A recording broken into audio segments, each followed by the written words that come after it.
Good morning again, and welcome to all of our friends in the United States and Europe. And I hope you will enjoy our panel that is about to take place on the 3 Cs initiative and the rise of and the role of energy infrastructure to gas decarbonization and diversification.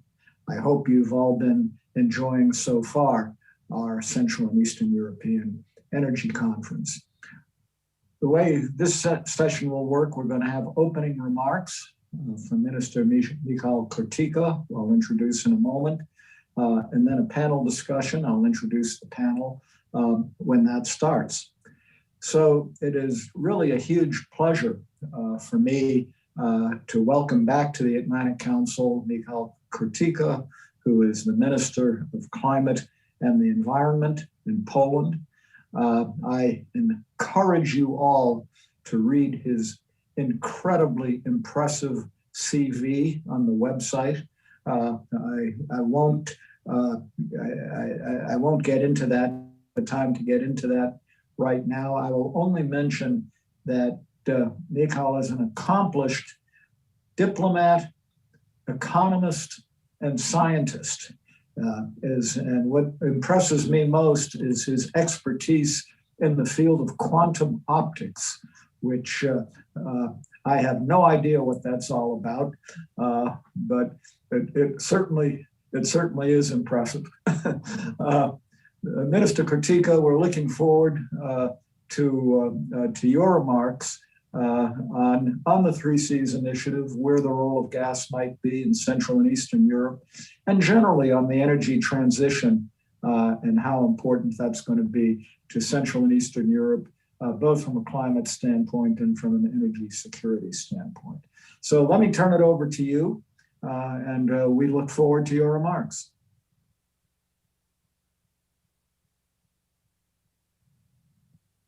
Ambassador Morningstar, Excellencies, distinguished colleagues, ladies and gentlemen, first let me thank you very much for very kind words, Ambassador, that you started with our discussion.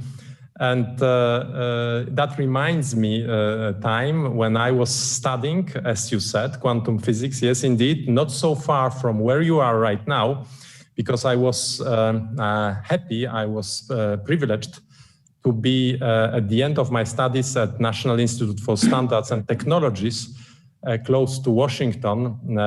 And indeed, I had the pleasure to work on Bose-Einstein condensate, which is an extremely interesting concept in quantum physics.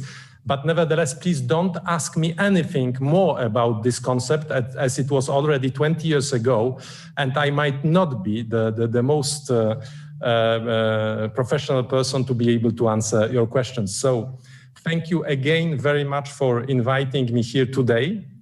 And let me start with saying that a few months ago, already we had the pleasure to discuss in the Atlantic Council 2021 Global Energy Forum, and then together with you, Ambassador Richard Morningstar, we discussed together with Commissioner Dieter Juul Jørgensen, and we had the pleasure of talking about the transatlantic energy and climate relationship in the context of the energy security.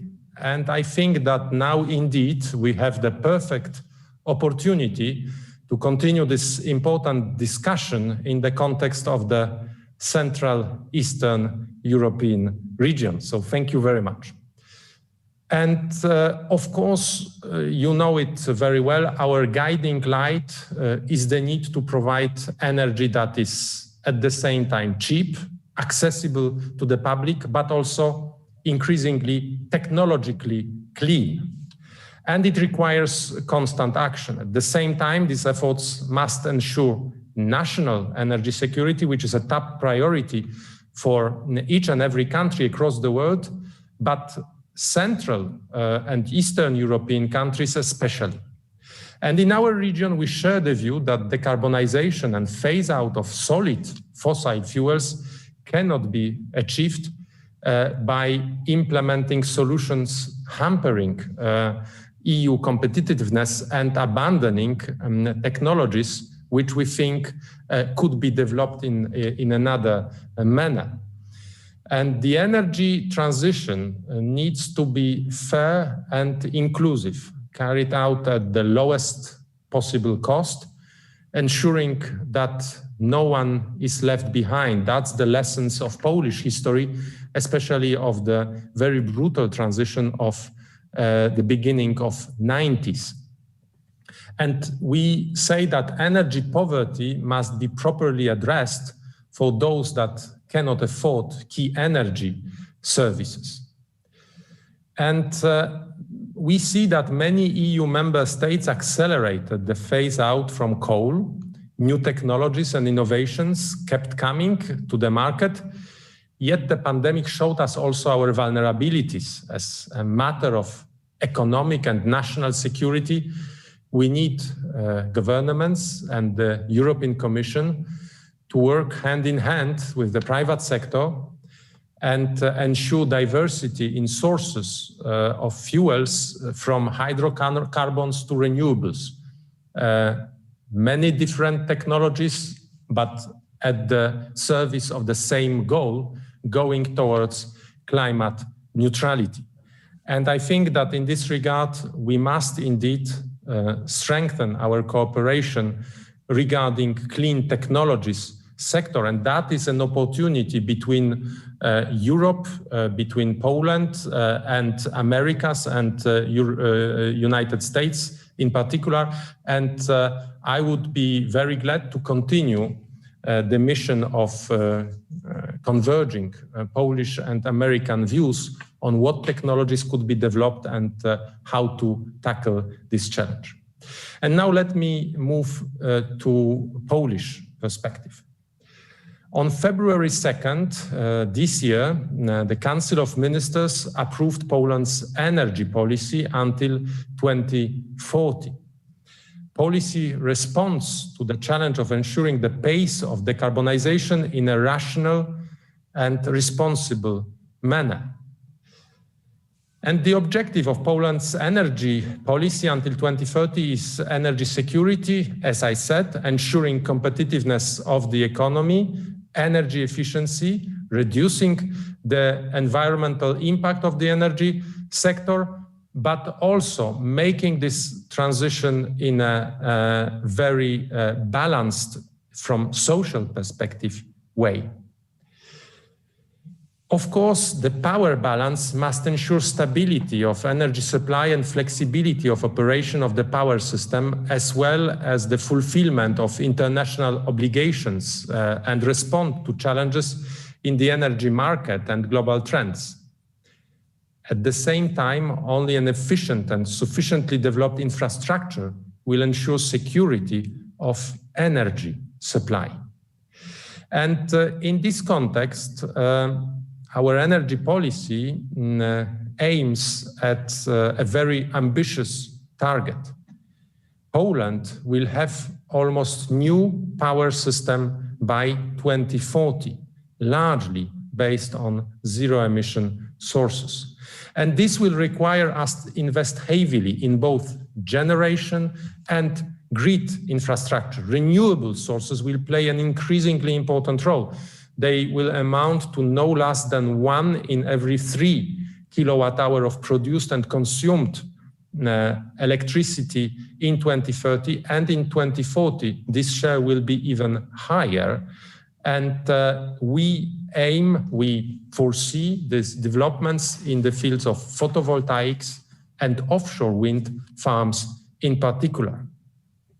But in order to achieve such a level of RES penetration, it is necessary to develop grid infrastructure, but also it's extremely important that we go for energy storage technologies. And here, as I said, we have lots of opportunities between Europe and Americas to work on new storage technologies. Poland is today the largest, the biggest producer within European Union of lithium-ion batteries.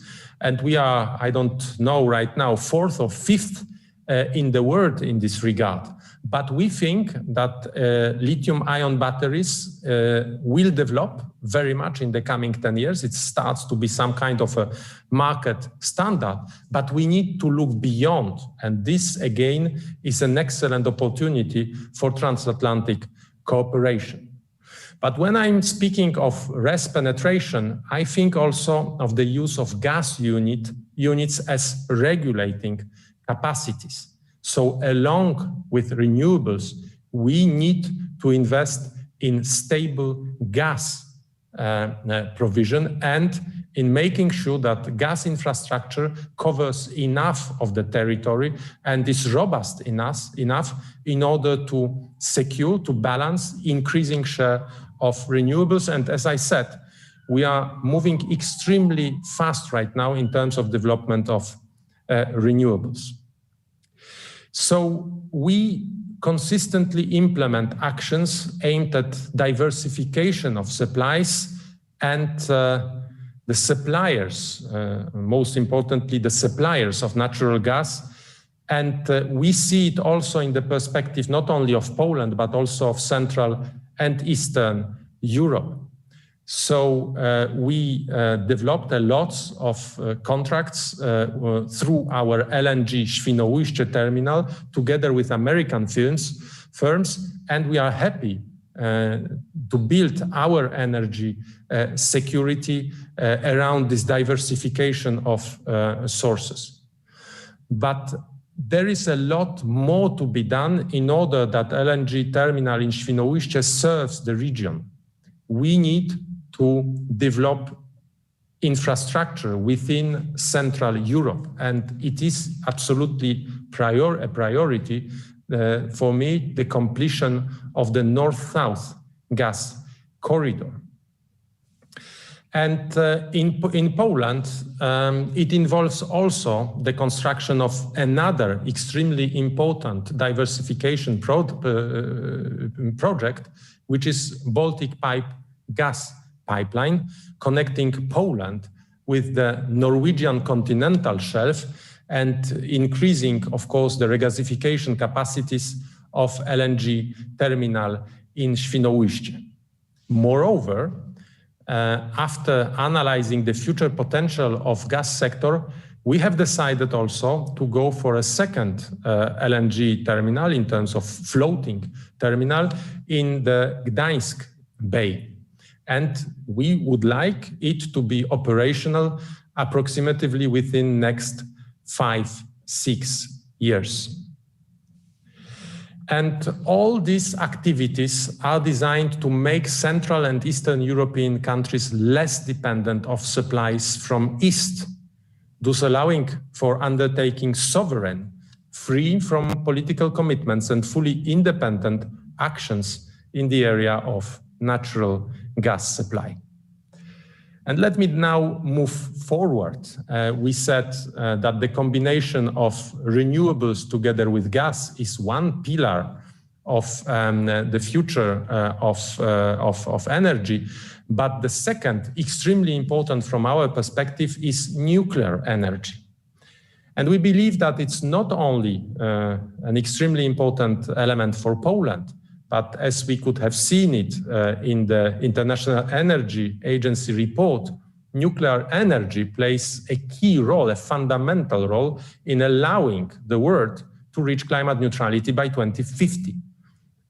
It can be even stated, if we read this report, that we need to double the share of nuclear in energy production worldwide. So we believe that nuclear energy will play an important and increasingly important role in mitigating climate change and may become a pillar of energy security in the world. Needless to say, it ensures supply of electricity regardless of the weather conditions, without CO2 emissions, while its other environmental impacts are comparable with other, especially renewables technologies. And I think that I can also speak on behalf of our region, especially of the V4 countries, where for these reasons we see nuclear energy as an essential element in our decarbonization plans. If it is worth noting that the Central and Eastern European region is a unique region in which all neighboring countries of V4, Romania, Bulgaria, but also Slovenia, share the similar view on importance of nuclear power in the energy policy. So if we are speaking about nuclear, let me just stop and be a little bit more explicit about Polish plans. As I said, the energy policy that we adopted for Poland for the coming 20 years sets the strategic directions. And we see that one of these directions is construction of 6 to 9 gigawatts of nuclear generating capacities that will strengthen the base of the system and will affect the reduction of emissions from the sector. So now let me go to another element of the transition, but also of the change of paradigm in the energy system that we observe not only in Poland, but all over the world.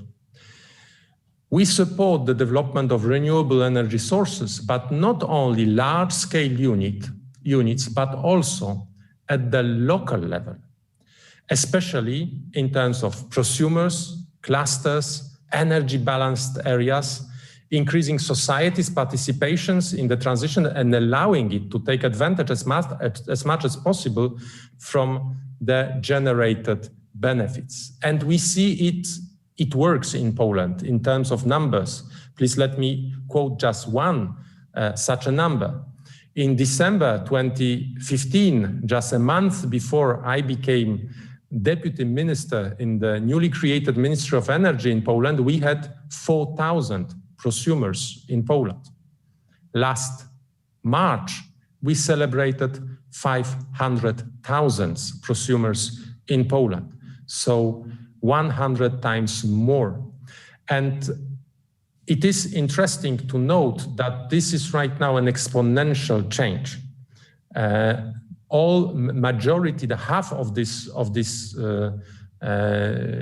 increase, half of this 500,000 prosumers added in the last 18 months only. And we see an interest of Polish citizens, of households in photovoltaics, but we want to expand this to make sure that this electricity which is generated on rooftop TVs is also used for autoconsumption, for heat pumps, for charging stations, for mobility, for different ways of storing electricity and energy in form of heat or cold.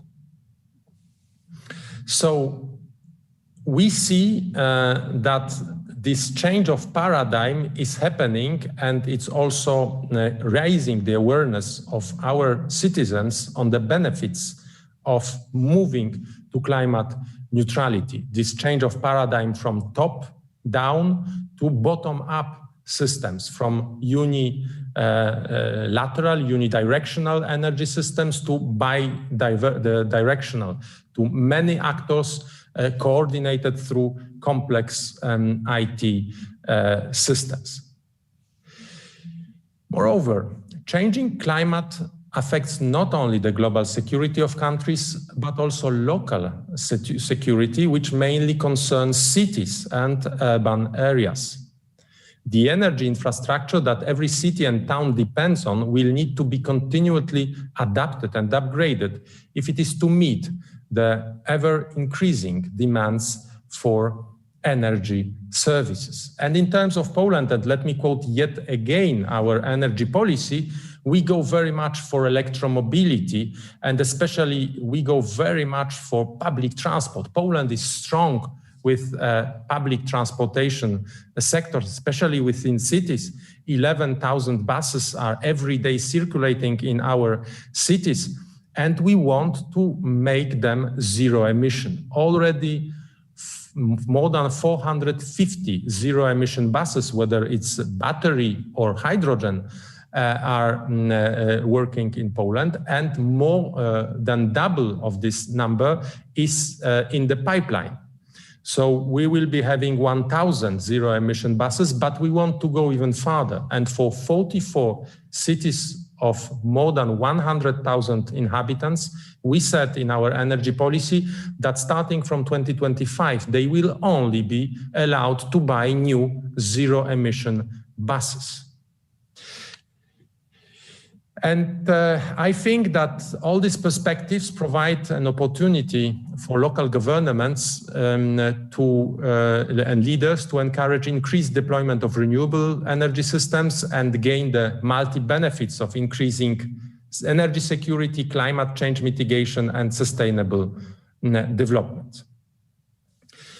To achieve secure energy future, Poland develops network infrastructures and energy storage technologies. As I said, the development of the transmission infrastructure will allow the receiving power from the existing and new sources, or improvement will allow us to improve the reliability of the power system. But we also want to increase cross-border exchanges while maintaining the principle of self-sufficiency of generation capacities in Poland.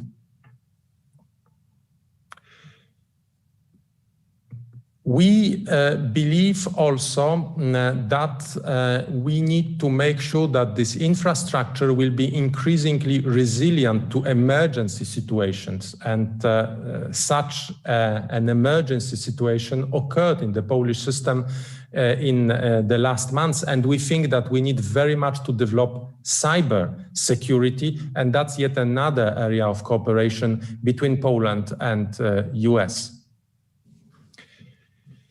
Of course, we are right now going after COVID-19 pandemic, and we also believe that we need to make sure that all these investments in clean energy serve the development of redevelopment of economy, serves investments and new jobs. So we want to move to socially inclusive transition, which ensures that no one is left behind. And in this regard, we produce regional plans for 6 of our voivodeships that will use additional sources of financing to supply these just transition plans. Now, let me finalize by saying, by coming back to US and thanking our colleagues, and especially we see that President Biden and his administration set a high bar for the international climate community by engaging in dialogue with global leaders and showing us that increased ambition are coming from the US, setting an example to help other countries achieve their goals. And of course, there is no one-size-fits-all approach to resilience planning and implementation. Our moment to accelerate our transformation is now. In energy, and especially in Europe, energy security is extremely vital. And we know that the transition cannot be implemented overnight. We need to rely on bridging technologies. We need to make sure that step by step, as we are going to phase out existing conventional power plants, we will be able at the same time to provide with new investments.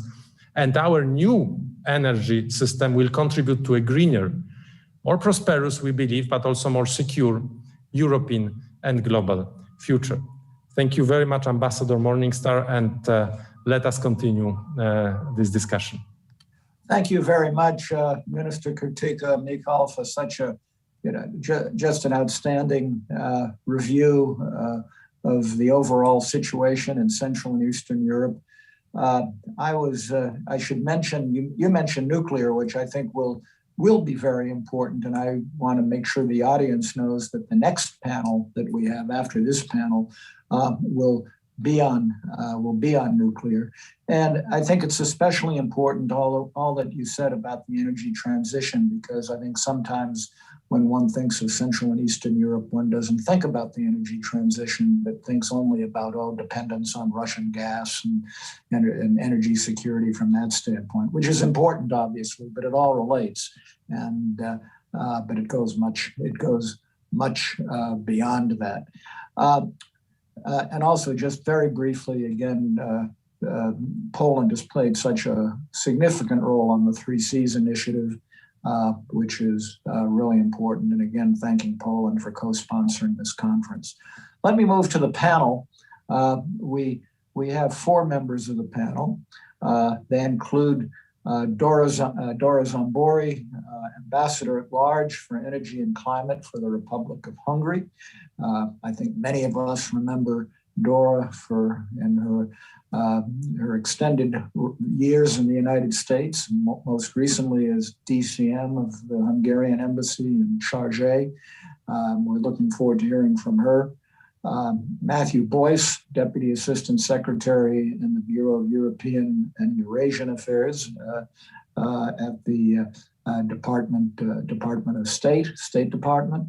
And then from the private sector, we have Alex Whittington, the Director for International Affairs at Cheniere, and E. Scott Chrisman, the Vice President of Marketing for Torian. So let's get right into the questions with respect to the panel. I'll start off with Ambassador Zambori. I don't think she'll mind me calling her Dora. We've known each other for so long. Maybe you could talk to us a little bit about Hungary's role with the 3 Cs initiative. And, you know, when one looks at Hungary, we realize that Hungary has a strong energy relationship with Russia, but yet you seem to be strongly supporting the 3 Cs initiative. You know, how does that come together? How do you see the role of gas and decarbonization of gas in the region?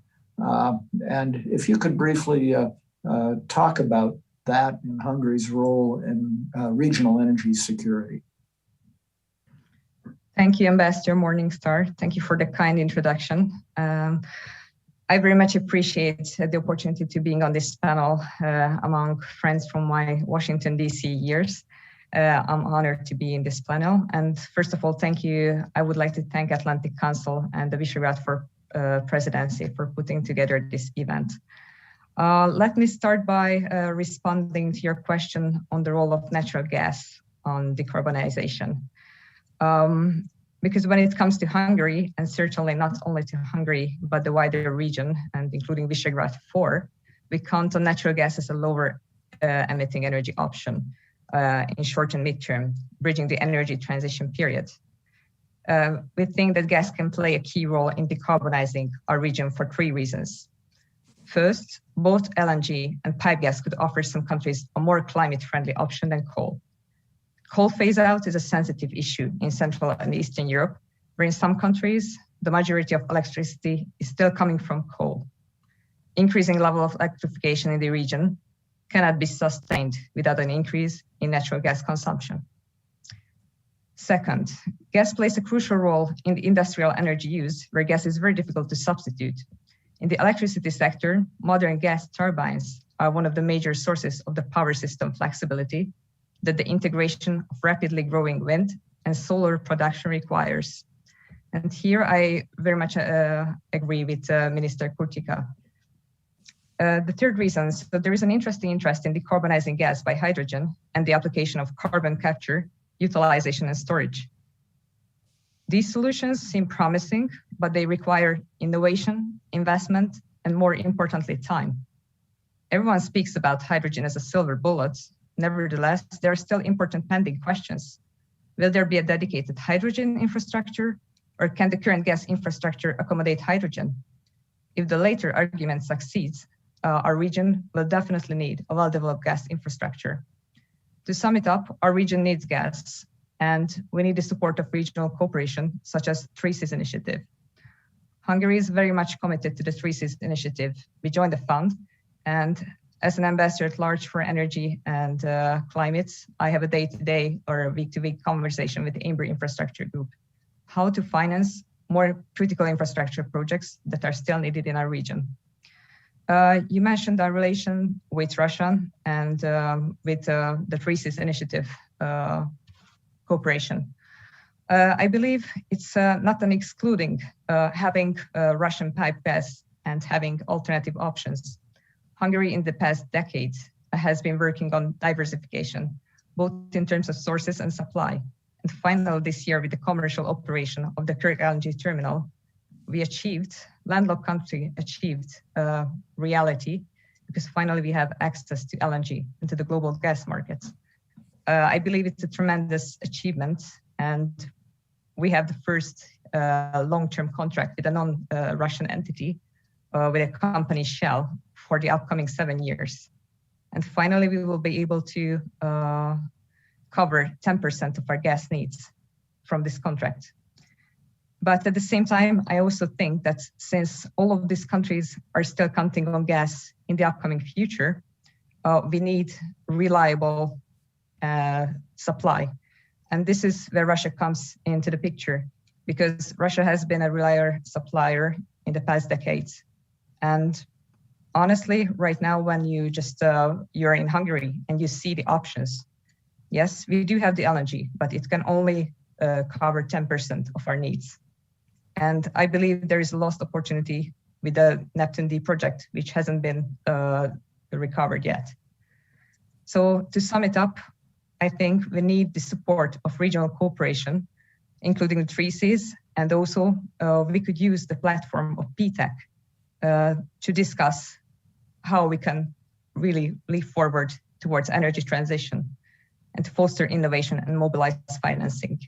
In the PTEC group, Hungary is co-chairing one working group, namely the Renewable Energy and Energy Efficiency Working Group. And we are ready to start working with the Biden administration to fulfill the working group's potential. Thank you, Ambassador Morningstar.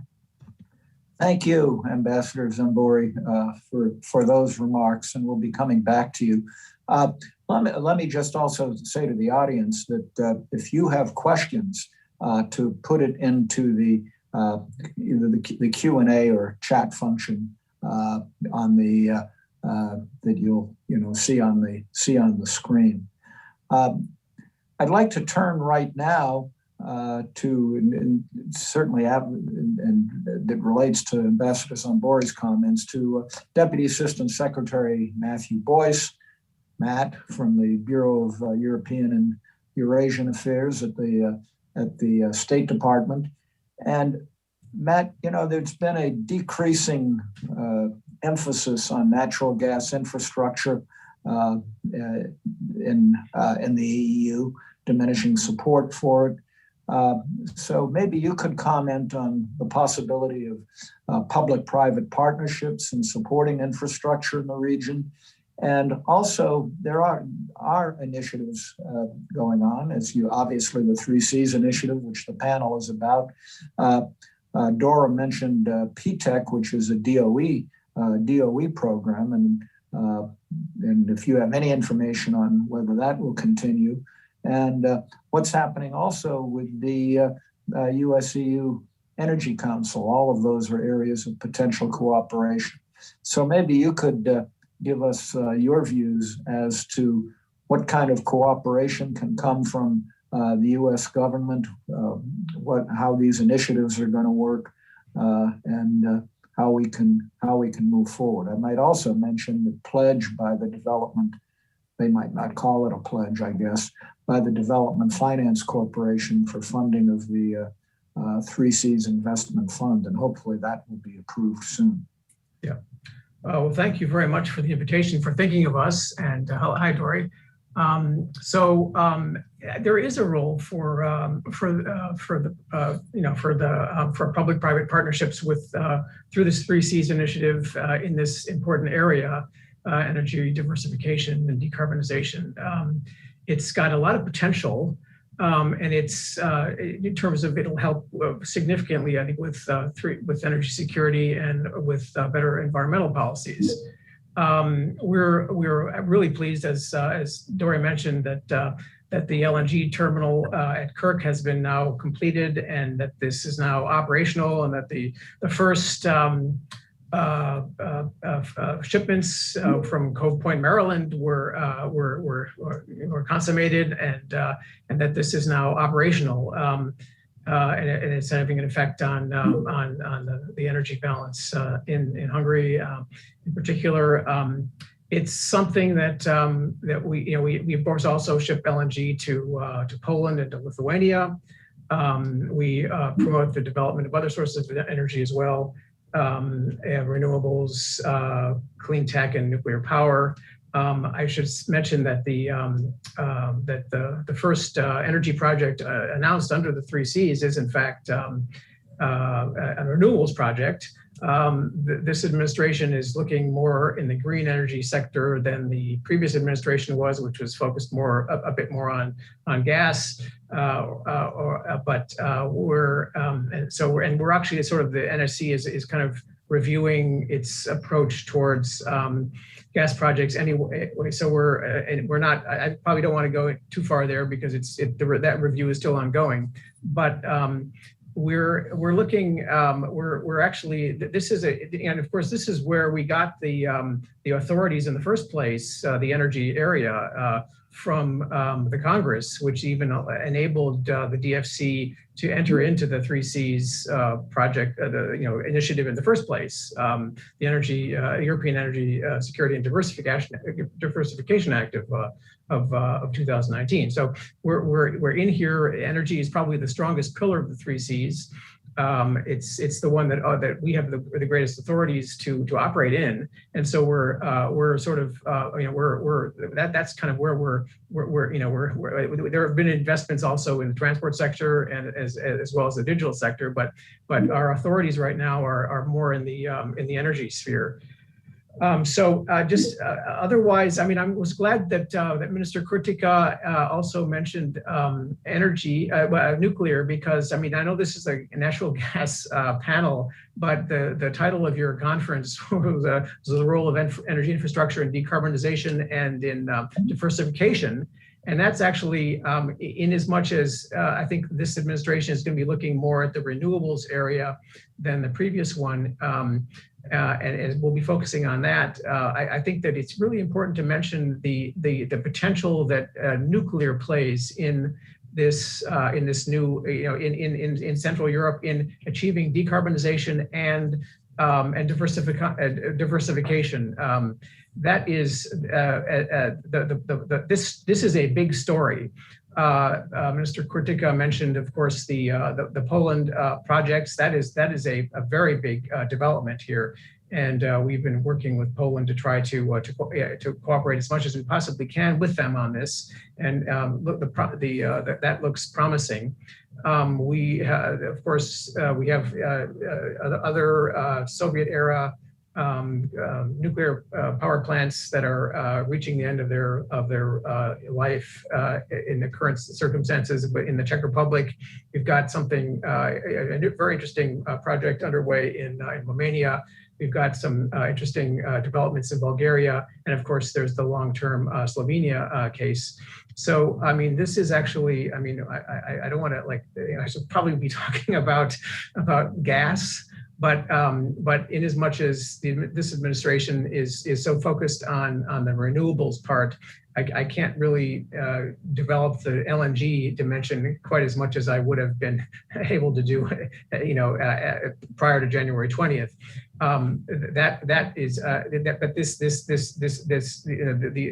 very glad though that this remains a big focus. The LNG part, because this is absolutely critical to the energy picture of that region. And of course, we've been very encouraged to see Poland diversifying away from Russia, as well as some of the other countries as well in the region. The Baltic pipe case is a very important development. We were disturbed to see the stoppage, which we hope is temporary in Denmark with regard to that project. apparently some environmental grounds with regard to mice and bats. I hope that that's only temporary, because that's a very important element that will help Poland diversify further as it concludes its Gazprom contracts with Russia next year.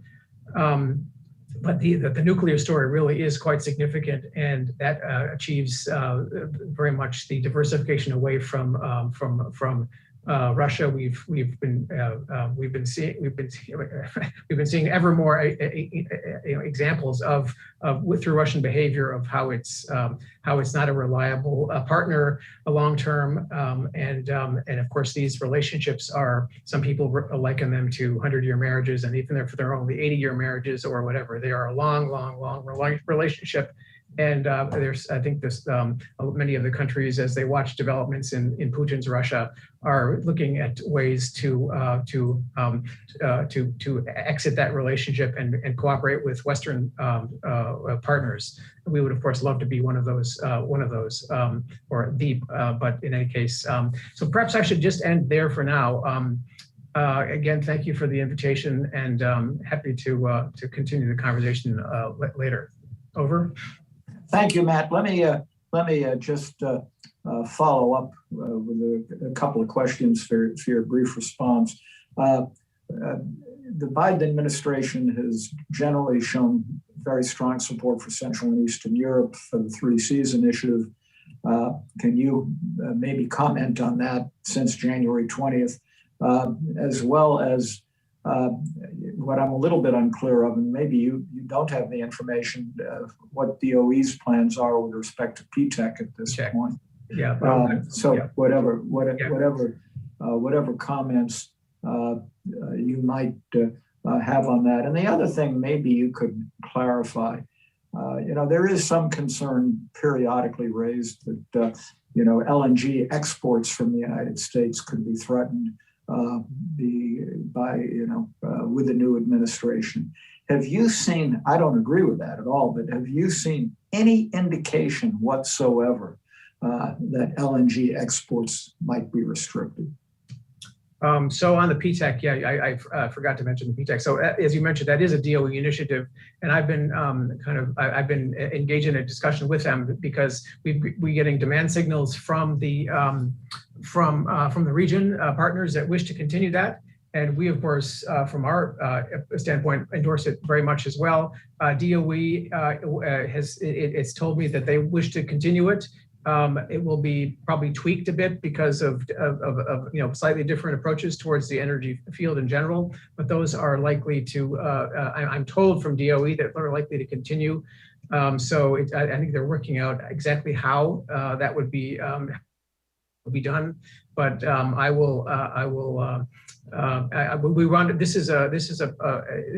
we're getting, I mean, the demand signals from the region are encouraging because that's some signals to, in fact, to DOE that this is a worthwhile initiative and it needs to be continued, and everything we're hearing from them is that they want to.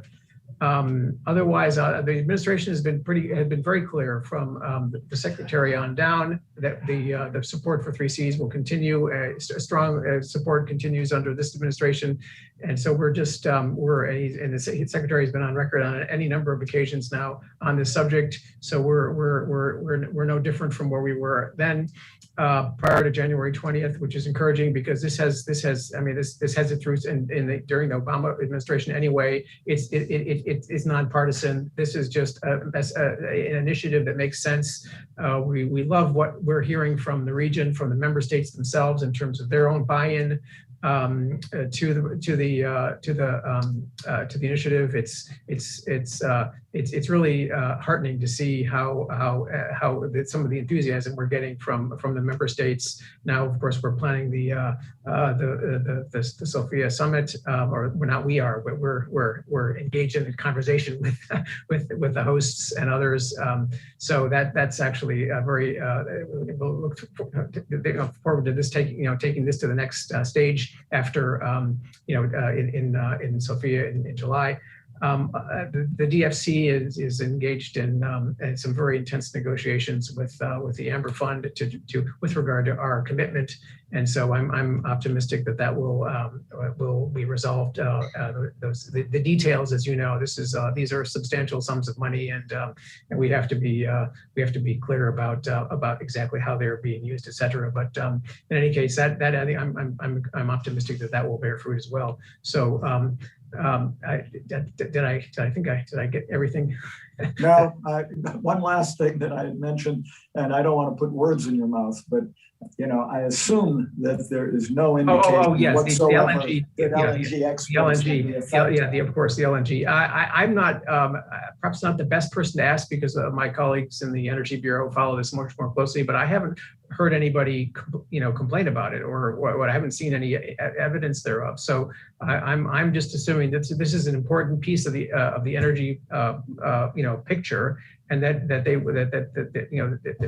there's a lot of demand, we have a lot of supply, and that these curves will meet. So but I stand corrected because my colleagues who follow this more closely would presumably have fresher information. Over. Well, yeah, and certainly from where I'm sitting outside of the government, I've seen no indication of any restrictions on LNG exports. And it is a major part of our national security toolbox. But I do think that it's going to be important with respect to gas to take all steps to decarbonize, which decarbonize gas, which is probably a good segue to go to Alex Whittington and then to Scott Chrisman. But first, Alex, I think Cheniere has recognized this issue and has been very active with respect to reducing methane emissions. Maybe you could talk about the importance, if gas is going to continue to play a major role, that it be decarbonized, what companies can do as part of the private sector, and how you see things and Cheniere sees things. Yeah, great. Thank you, Mr. Ambassador, and thank you to the Council for having me today. This event is actually really well timed for us because we actually just announced maybe 2 hours ago a new collaboration with 5 U.S. producers and several academic institutions in the United States to implement quantification, monitoring, reporting, and verification of greenhouse gas emissions performance at natural gas production sites in the United States. So we think this will improve the overall understanding of upstream GHG emissions and further the deployment of very advanced monitoring technologies and protocols. And it also helps to support our ongoing initiatives, like our cargo emissions tags that will detail estimated GHG emissions associated with each LNG cargo. So happy to be able to talk about that today. So I think in general, at Cheniere, we think that we're already doing quite a bit to support the global energy transition by supplying customers with affordable, reliable, and cleaner burning natural gas, which is helping our partners in Central and Eastern Europe and around the world grow their economies, improve air quality, and meet climate goals, meeting those goals now, not down the line. But completely agree with you that in general, good stewardship of carbon is critical for companies and for countries going forward.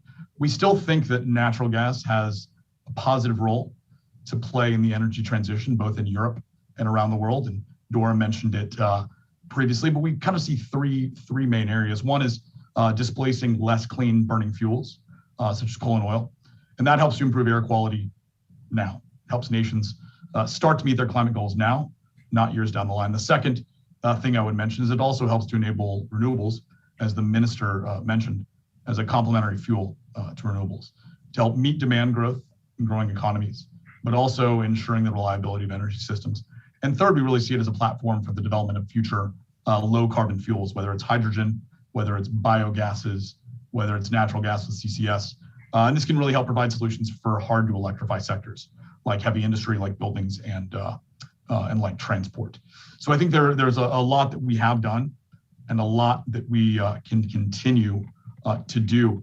On the US-EU front, also very well timed with President Biden being in Europe.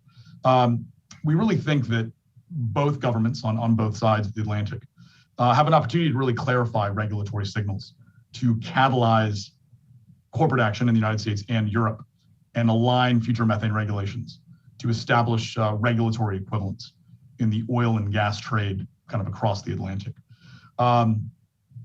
We hope to see something along these lines with President Biden's visit to Europe, some kind of high-level support for efforts on both sides of the Atlantic to really achieve regulatory equivalence. And also want to point out too, beyond the region, this kind of effort would help support global efforts to focus on methane, particularly in Asia, the broader Indo-Pacific, which is the primary market for LNG, which will drive future demand overall. Thank you. Thank you, Alex. And maybe let's go to Scott. And one of the issues that the U.S. and the EU are going to face, and it's also going to affect Central and Eastern Europe, is the proposed carbon border adjustment mechanism. And I know it may be some time before that's actually implemented in the energy area, and other industries may come first, like cement, for example. But Scott, and then Alex, feel free to jump in. How do you see this issue?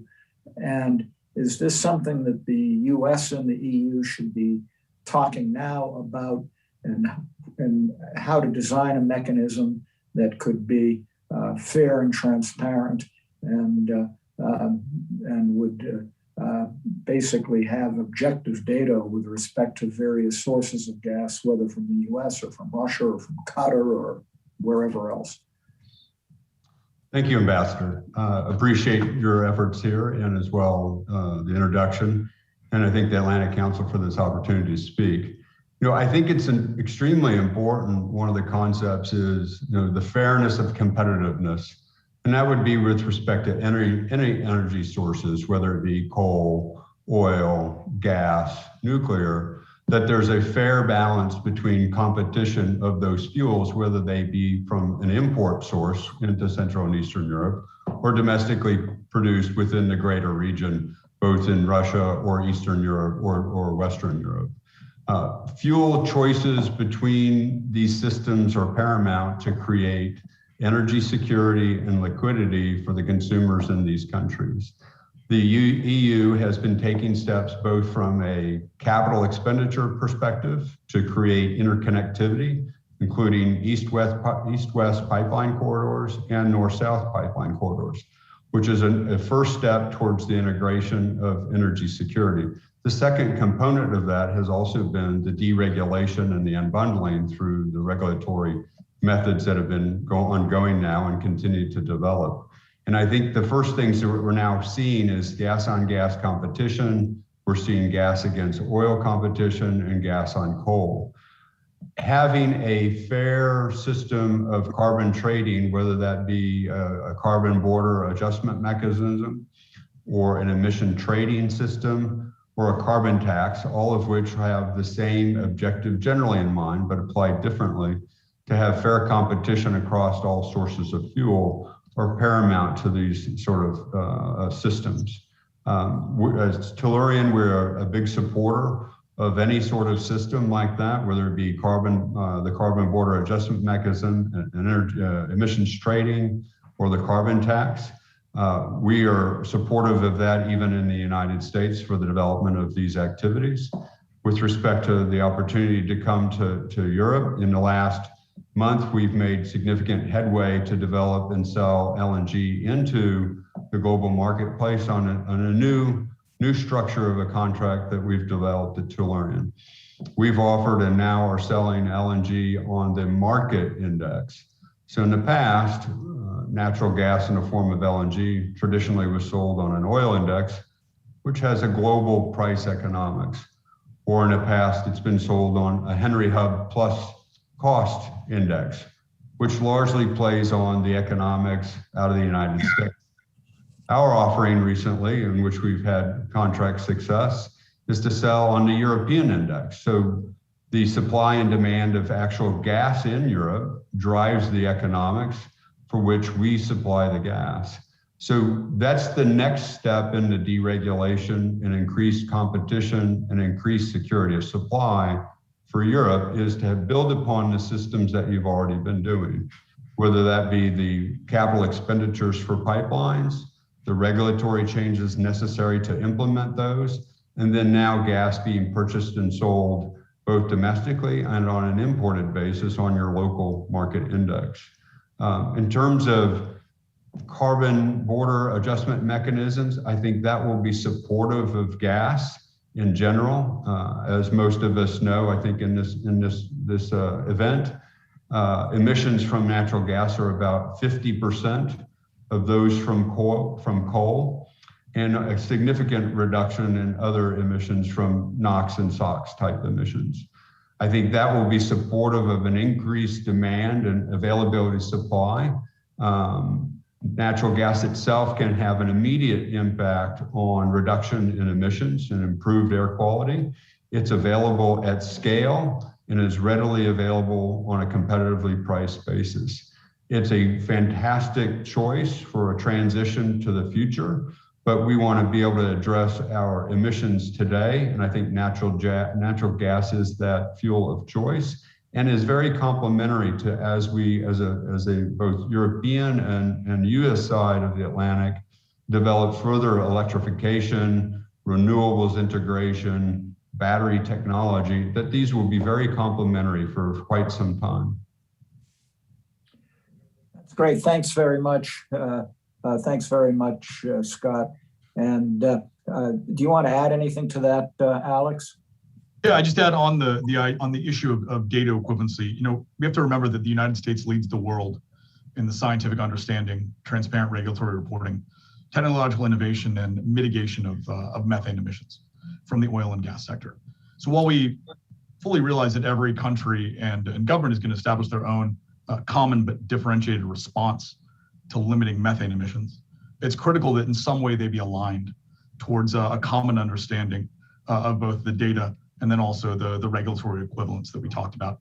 So absolutely, Mr. Ambassador, completely agree, with your point that we have to understand the science, understand the data, and then work together on figuring out what we're looking at and how to move forward. Thanks very much, Alex. I want to turn to some questions from the audience. We have several questions. I think Minister Kurtyka is still with us. At least he was still on the participant list because there were a couple of questions addressed to him. And I'm not sure whether he had intended to stay for the panel. Are you with us, Minister?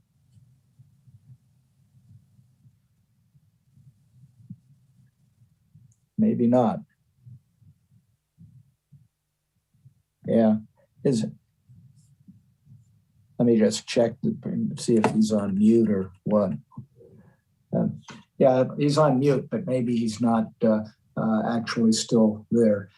So let me then ask these questions. Maybe the question to Minister Kurtyka I'll ask Dora Zombori, and that is from Fred Hutchison. Coal to gas conversion is going to be very important.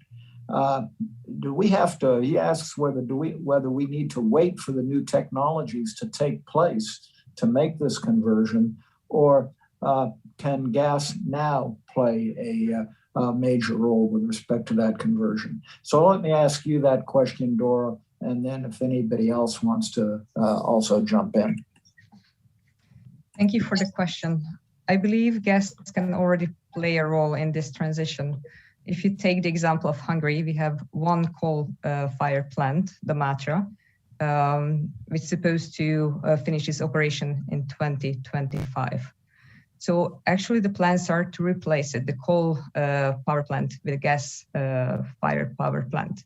So this is where real gas can play into power. And as I mentioned at the very beginning, there are countries, especially in the Visegrad 4, where coal is the major source for electricity. So for those countries, gas could immediately be a solution for this problem. Thank you. And let me, since you're on the spot, first, anybody else want to jump in from the panel? Yeah, sure. Happy to make one quick point on that. I think the United States really is a good example of what we're talking about. In the last several decades, we've seen a fairly dramatic decline in energy-related CO2 emissions, primarily from coal to gas switching. And actually, it's accounted for most of the total global CO2 reductions that we've seen. So you can think about U.S. LNG exports in a way as being a mechanism that the United States can export our experience with rapid CO2 emissions reductions globally.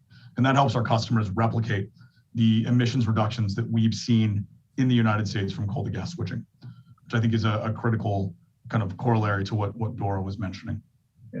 Yeah, and gas is cleaner than coal. There's no, I mean, it seems to me to make total sense that conversion take place now, as it has in the United States. But we can't rest on that. We still have to take all the steps necessary to decarbonize gas. We also had, sort of in that line, question from Ambassador Shemini about green and blue hydrogen. Anybody want to comment on that debate between green and blue hydrogen? Is the EU going to insist on green hydrogen? Is blue hydrogen something that is should be utilized and combined with gas? Dora, how do you see that? And any of the other panelists? Thank you, Ambassador Morningstar. When it comes to hydrogen, I still see that we are at the early stage of development, because at this point we are still talking about different colors. When it comes to Hungary, we support blue, green, yellow. Yellow stands for nuclear as well. And I think, like many countries in the region, is still lacking a hydrogen strategy. In Hungary, we just adopted our hydrogen strategy last month even. But there's still so many pending issues at this point. But we need to start the work now in order to be there and in order to use this technology when it's needed. And Hungary really counts on being there in the entire supply chain with that. Let me ask again, and I'm going to come back to Matt with a question in a little while, but Alex and Scott, from a company standpoint, how do you feel about hydrogen and hydrogen's role as a gas company? Yeah, look, I have a bit of personal experience, Ambassador, in hydrogen some years ago. And I think of it very similar to Dora. It's certainly a fuel of the future, but in general, I think it's a fuel of the very far future. And what I mean by that is it is going to take a substantial amount of work for technology development to improve the availability of it at a competitive cost. It may require significant new transport methodologies that don't exist today. And it will help us someday, but someday may be quite some time, and the immediate future is now, and that means natural gas is our choice for at scale. We should certainly try to look at developing the technology, reducing the cost of deploying that technology, understanding how much hydrogen could be put into pipelines today with the existing age of the metallurgical components of the pipe that we have, et cetera. It will play a role, but for us at Tellurian, I think we're mostly focused on energy supplies to the world. There's many people in the world now who don't have access to clean energy or energy at all for that matter. And LNG at scale today can provide an immediate relief for that. In the Tellurian business, we own our own upstream reserves and we'll produce our own gas necessary for our LNG export once our project is up and running. And so we have a unique ability to manage our carbon emissions along the entire value chain and provide that low cost, low carbon fuel of choice to Europe. Great, thank you. And anything to add, Alex, on that? No, just to kind of reiterate that we really see natural gas as a platform kind of for the development of future low carbon fuels like hydrogen. But again, that our focus really is on providing reliable natural gas to our customers around the world. Okay, good. We're running a little bit close to the end of time, and there are two really good questions that maybe I'll address to Dora and to Matt Boyce, and maybe start with Matt since I haven't asked him for a while. One is from, and I'm probably pronouncing this wrong, Zinovi Broidy, who asks whether, as far as the 3 Cs initiative, should Ukraine be part of the initiative? What about Moldova? And also the need for synchronization of the electric grid and utilization possibly of the Europe-Dniester hydro energy accumulation complex, which I don't know if either of you know anything about that, but I throw it out in any event. But at least Ukraine and Moldova's involvement. I've always thought that Greece would be a natural member, as LNG can go from Greece up into the Balkans. And then the other question from Charles Nalinas, it's sort of an elephant in the room that we haven't gotten to, and it's worth a couple of minutes. The role of China. What is the role of China in Central and Eastern Europe? And what should be our reaction to it? So with respect to those issues, maybe let me start with Matt, then go to Dora, and then if either of the other panelists want to add anything. Okay, thank you. So on the issue of Ukraine and Moldova and the 3 Cs, the member states themselves have discussed this whole question about sort of, I mean, who might be a cooperating partner, or as we are, as the EU is, as the European Commission is, as Germany is, partners, but in terms of membership, strict, sensu stricto, they are relatively. They've been focusing on consolidating the membership that they have right now, the 12 member states, and looking at Greece will participate in the summit in Sofia, which is really good.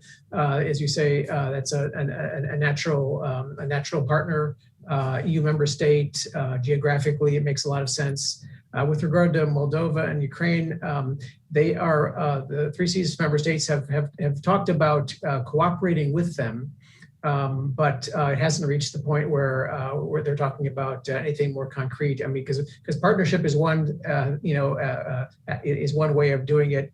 Membership is a completely different order of magnitude, and so whatever cooperation there is, I think would probably follow a continuum and take place over a longer period of time. But of course, we are not strictly members even. So we're just I think their best friends and their best partners. But in any case. So and then with regard to and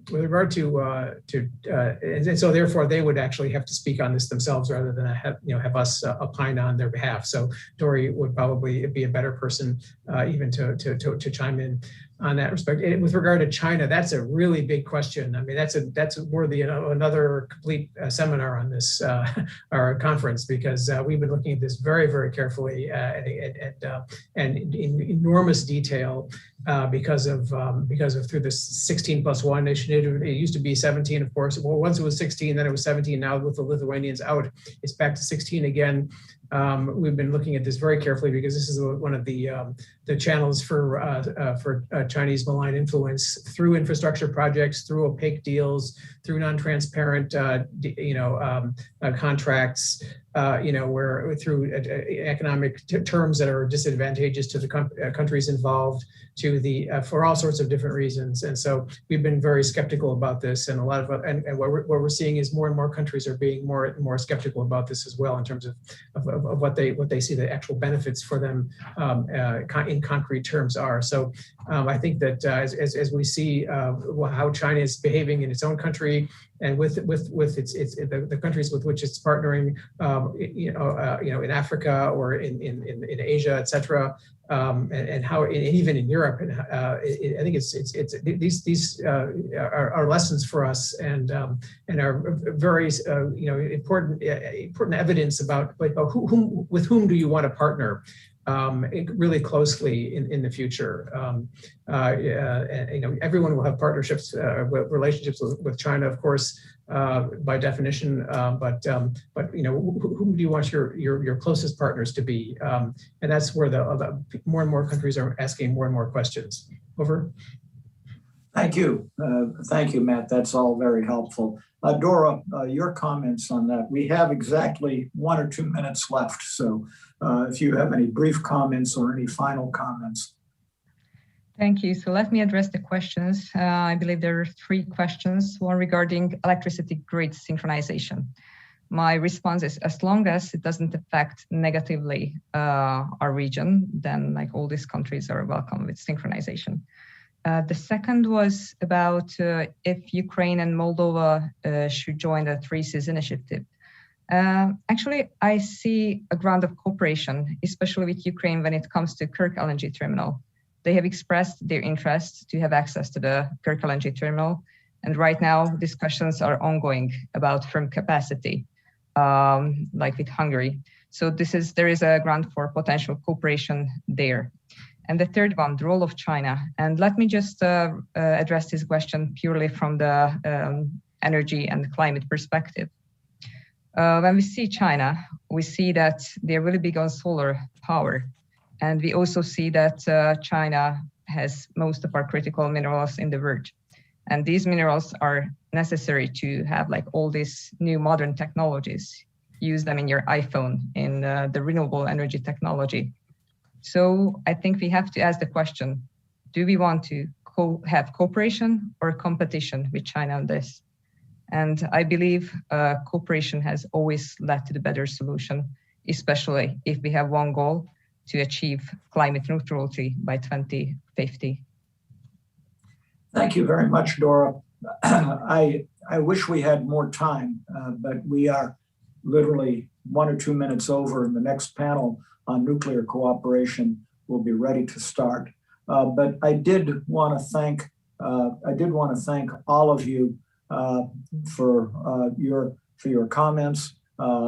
It's been a terrific panel. I wish we had more time, and I hope our audience will continue to tune in and enjoy the rest of the program today. So thank you very much.